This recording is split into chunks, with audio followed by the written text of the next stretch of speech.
The Lincoln Project, a group of conservatives who are critical of President Trump, is out with a new ad taking aim at Trump campaign chief Brad Parscale.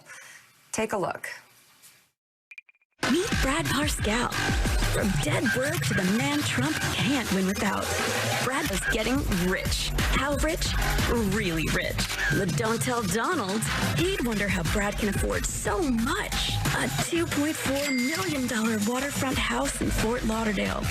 2 Florida condos worth almost $1 million each. He even has his very own yacht.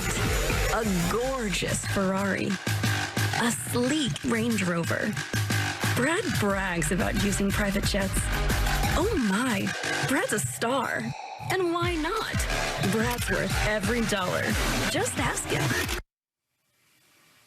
Wow. You know, Willie, we've been That's funny. trying to get Goldman Sachs to hire us for years. I think we've been like barking up Brad's the wrong doing tree. Wow. Yeah, I mean, this Wow. Brad Parscale is a guy, for people who don't know, who's running the 2020 re-election campaign a few years ago, was doing website design in San Antonio for Trump properties, and now, according to the Huffington Post and others, has accumulated all of those assets while running the campaign. You know, Donald Trump does not like this kind of stuff. I suspect that's why the Lincoln Project is putting it on the air, so that Donald Trump will see this. Jonathan Lemire, he doesn't like being eclipsed by anyone. He doesn't like perhaps to be seen as being taken advantage of by Brad Parscale, using the Trump name to accumulate and amass all of this wealth. And the reports a couple of weeks ago that Donald Trump denied, but obviously were true as they were reported from people in the room, was that Donald Trump was screaming at Brad Parscale about his campaign numbers being so low. So Brad Parscale flew in, sat in the White House with President Trump, and gave him some new numbers that showed a better story for the president. People close to the president say 2 things more than just about anything else infuriate Donald Trump. One is when an aide, when someone close to him gets more attention than the president himself. But secondly, and perhaps more importantly, when he feels like someone else is making money off of his name. He has long been very sensitive to that when he feels like other people are profiting off of their association with him, in part because he feels like that money perhaps should be going to him. And Brad Parscale seems to be the latest person in the president's crosshairs for that alleged sin. To be fair, yes, the president has pushed back against reports that he's unhappy with Parscale. We know that Brad is very close to Jared Kushner, so he certainly got some protection there within the West Wing.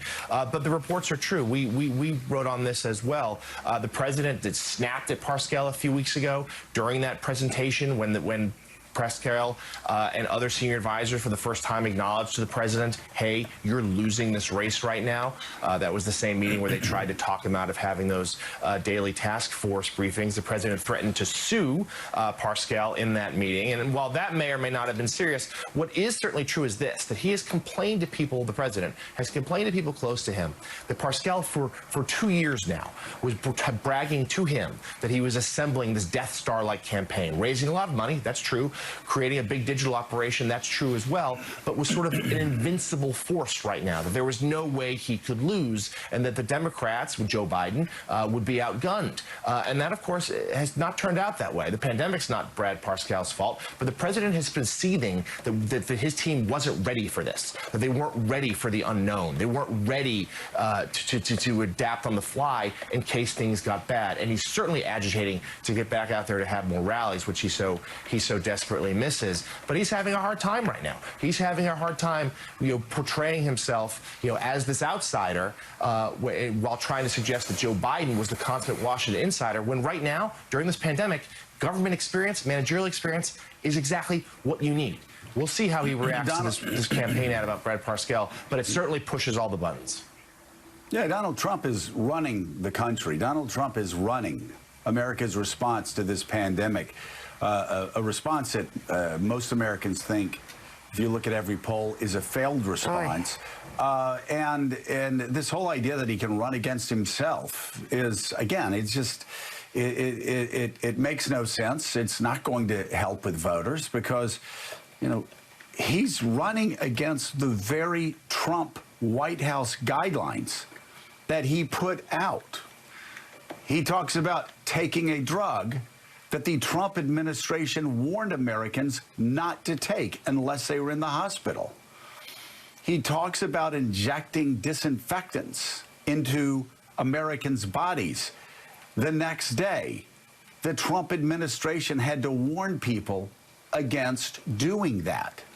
He said the pandemic wouldn't come back in the fall, most likely.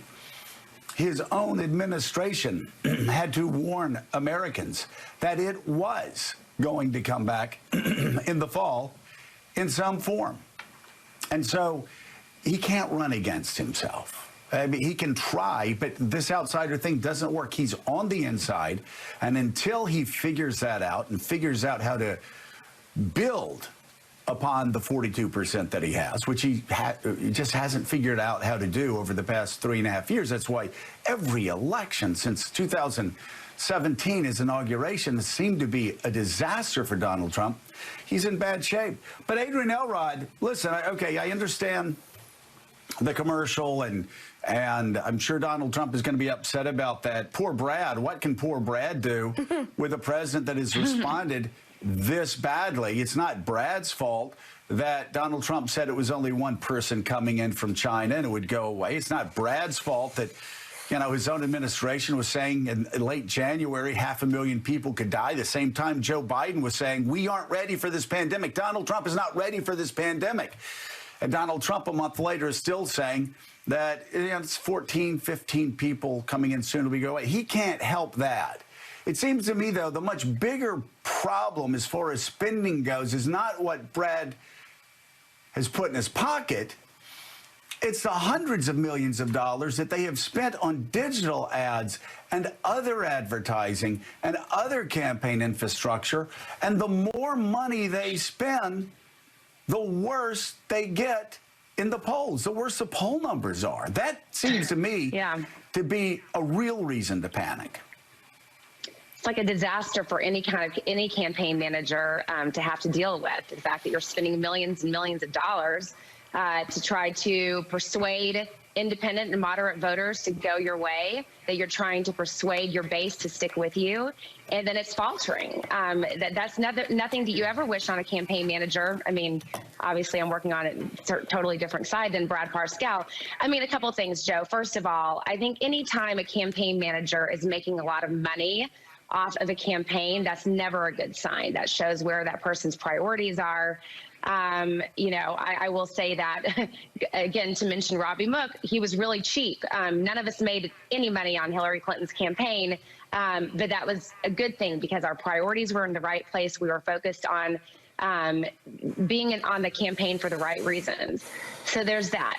And secondly, you know, when it comes back to this Donald Trump trying to paint himself as an outsider, you know, tactic that Lemire wrote about, I look at everything at this stage of the game, 5.5 months out, through the lens of how does this play to persuadable voters? How do these tactics actually attract, or do they attract that 3 to 4% of the electorate that's going to make up this election?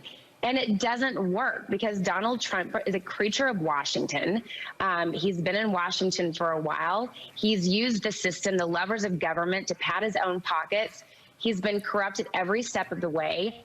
And the American people see that. And certainly, most importantly, that 3 to 4% of the electorate that is going to ultimately decide this election. So that's why I can't really understand this populist tone sometimes, because, again, he is not playing it to his base, or he is playing it to his base, but he's not doing anything to attract the voters that he needs to attract to get over that 35 to 36% of the electorate that is strongly with him so that he can actually try to get reelected. Adrian Elrod, thank you very much for coming on this morning. See you soon. And coming up, we talked on Tuesday